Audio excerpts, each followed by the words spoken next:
Hello बीजापुरियन, अब तक इस शाही मंदी का शाही जायका आपने नहीं लिया है तो अभी विजिट करें। सिर्फ 1499 में जैसे आंत लोग खा सकते हैं।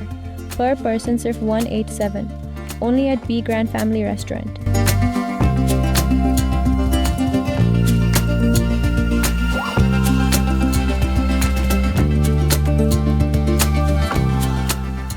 मैं हूं आबिद हुसैन शेख, आपका खैर मकदम है कर्नाटक एक्सप्रेस में।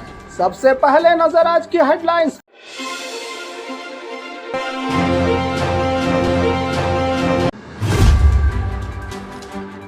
मंडिया में जादुई सिक्के के नाम पर धोखाधड़ी, जनता ने 2 लड़कों को पकड़कर किया पुलिस के हवाले। बीजापुर में नई बसों की हुई शुरुआत, जनता को मिली बड़ी राहत। हासन में गैर कानूनी मवेशियों की खालें ले जाने का मामला, श्री राम सेना का विरोध प्रदर्शन। अंडे में कैंसर की झूठी अफवाह से बेंगलुरु में बेकरी कारोबार प्रभावित। सरकारी स्कूलों के मिड डे मील में खराब अनाज, माता पिता नाराज। सरकारी हॉस्पिटल से लाखों का सामान गायब, अधिकारियों और कर्मचारियों पर शक। मंत्री जमीर अहमद खान की इंसानियत, हादसे में मरने वाले व्यक्ति के परिवार को मदद और नौकरी। इलाके में शराब की दुकान न खोलने की लोगों ने की मांग। तुमकुरू की सरकारी स्कूलों में बच्चों के दोपहर के खाने में कीड़े। सरकारी एम्प्लॉइज के लिए नया ड्रेस कोड और ऑफिस रूल्स जारी। अब खबरें विस्तार से। मंडिया में जादुई सिक्के के नाम पर धोखाधड़ी, जनता ने 2 लड़कों को पकड़कर किया पुलिस के हवाले। मंडिया जिले के नागमंगला बस स्टैंड पर ठगी का मामला सामने आया है। 2 लड़कों ने खुद को तांत्रिक बताकर जादुई शक्ति और किस्मत बदलने वाला तांबे का सिक्का देने के नाम पर लोगों को धोखा देने की कोशिश कर रहे थे। जानकारी के अनुसार इन लड़कों ने बेंगलुरु के एक व्यक्ति को ठगा था।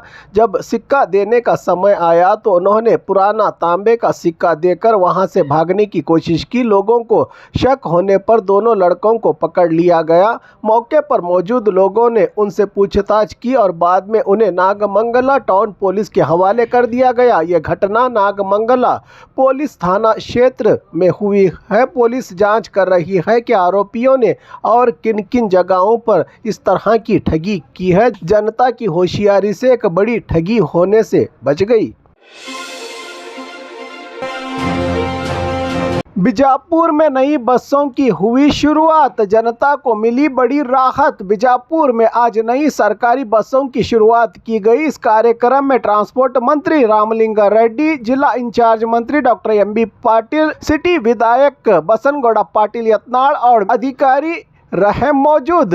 सरकार ने 102 नई बसों को मंजूरी दी है और आगे चलकर और भी बसों को जोड़ा जाएगा। यात्रियों की सुविधा के लिए कुल मिलाकर 142 बसें कल्याण कर्नाटक के अलग अलग शहरों को दी जाएंगी, जिसमें बीजापुर को 25 बसें मिली हैं। इसके अलावा 56 नई लंबी दूरी की बसें भी शुरू की जाएंगी। इनमें एसी और नॉन एसी स्लीपर बसें शामिल हैं, जो बेंगलुरु और दूसरे बड़े शहरों के लिए सड़कों पर दौड़ेंगी। सरकार ने कहा है कि इससे आम लोगों को सस्ता और सुरक्षित सफर मिलेगा और प्राइवेट बसों की मनमानी पर रोक लगेगी। साथ ही 10,000 लोगों को नौकरी भी दी गई है। आने वाले समय में इलेक्ट्रिक बसें भी चलाई जाएंगी, जिससे शहरों में ट्रांसपोर्ट की सुविधा और बेहतर होगी। ये फैसला यात्रियों, स्टूडेंट और कर्मचारियों के लिए बड़ी राहत माना जा रहा है। इसके अलावा मंत्रियों ने बीजापुर जिले और शहर के विकास के लिए विशेष फंड देने का अनुरोध भी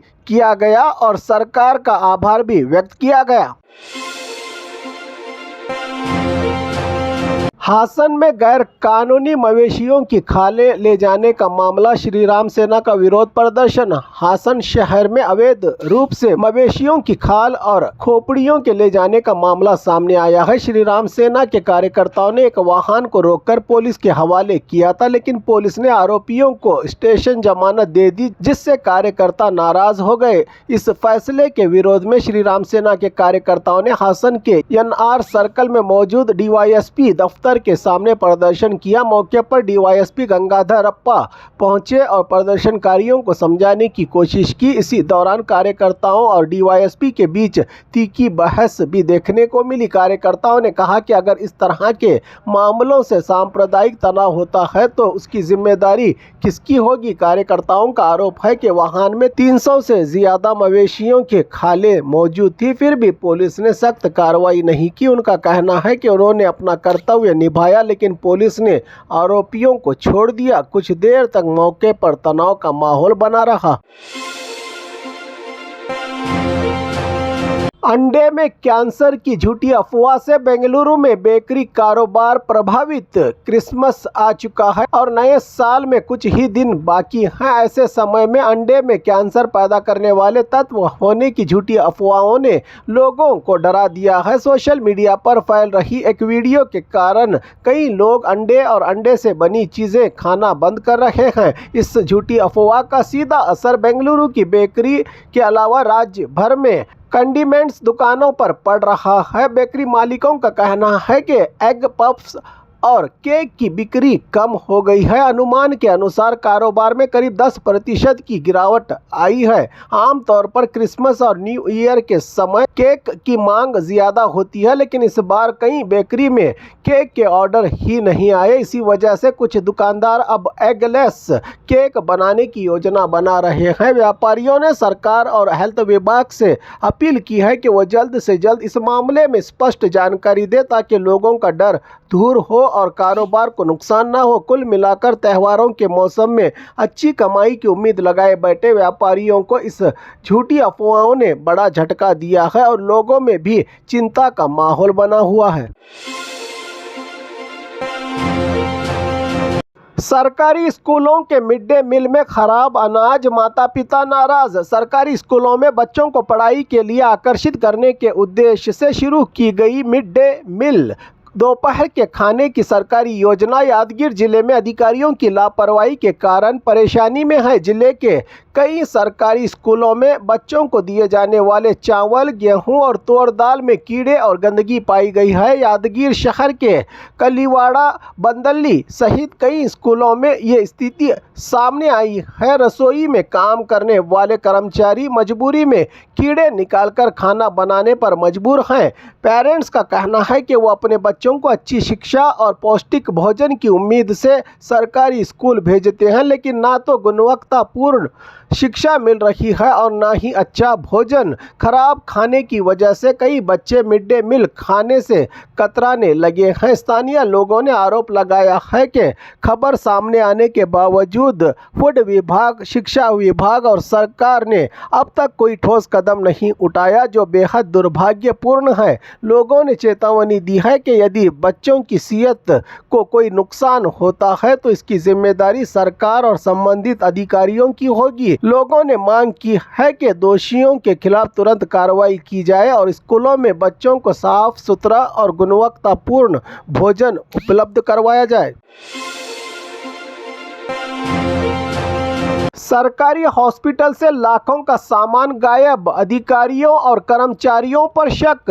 गरीबों के लिए जीवन रेखा माने जाने वाले सरकारी हॉस्पिटल में ही बड़ी गड़बड़ी सामने आई है। हासन जिले के बेलूर तालुका हॉस्पिटल से 24 लाख रुपयों से ज्यादा कीमत के मेडिकल इक्विपमेंट चोरी होने का मामला सामने आया है। आरोप है कि हॉस्पिटल से स्कैनिंग मशीन, वेंटिलेटर्स और ऑक्सीजन सिलेंडर्स गायब हुए हैं। शुरुआती जांच में इस चोरी के पीछे हॉस्पिटल के अधिकारी, कर्मचारी और एक निजी एम्बुलेंस चालक के शामिल होने का शक जताया जा रहा है। जब DHO ने हॉस्पिटल का इंस्पेक्शन किया तब ये मामला सामने आया। CCTV फुटेज में एक हॉस्पिटल कर्मचारी और एक निजी एम्बुलेंस चालक को स्कैनिंग मशीन ले जाते हुए देखा गया है। साथ ही कोविड के दौरान दिए गए ऑक्सीजन सिलेंडर्स भी गायब पाए गए हैं। हॉस्पिटल की तालुका सर्जन ने बताया कि नए डॉक्टरों के लिए कमरे की जांच के दौरान स्कैनिंग रूम खाली मिला, जिसके बाद शक हुआ। कुल मिलाकर सरकार द्वारा दी गई सुविधाओं का लालच के लिए बेचने का गंभीर आरोप सामने आया है। लोगों ने मांग की है कि पूरे मामले की निष्पक्ष जांच कर दोषियों को कड़ी सजा दी जाए ताकि गरीब मरीजों के साथ नाइंसाफी न हो सके।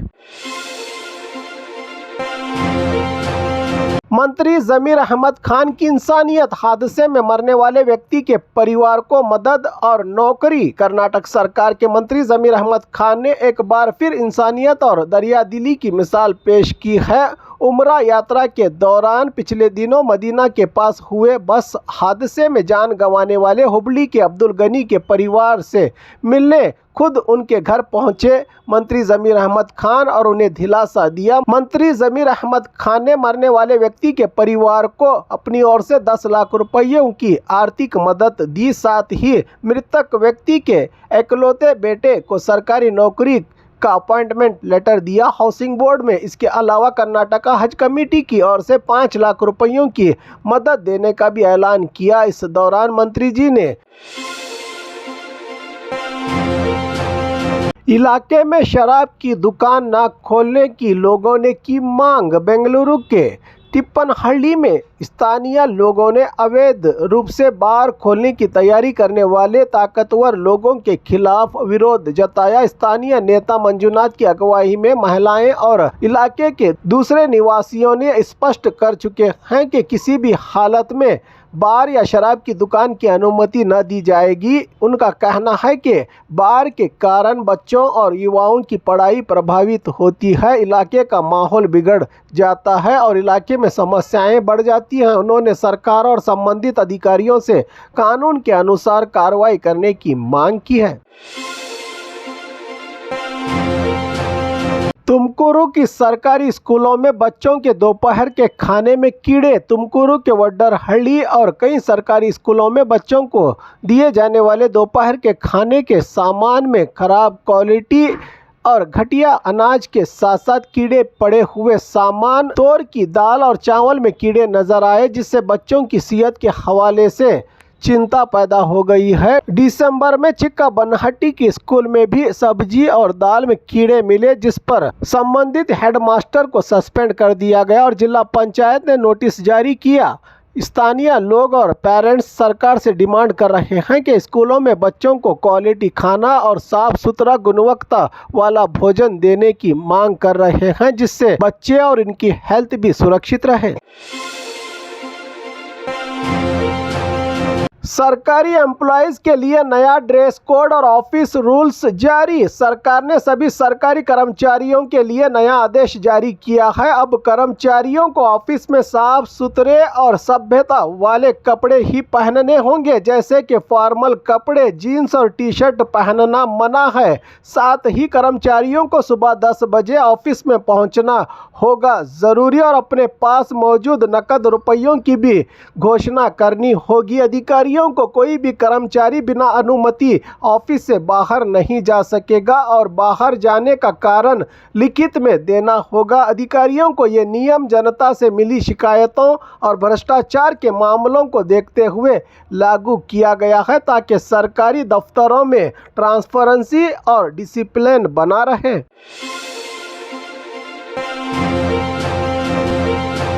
और खबरों के लिए देखते रहिए कर्नाटक एक्सप्रेस।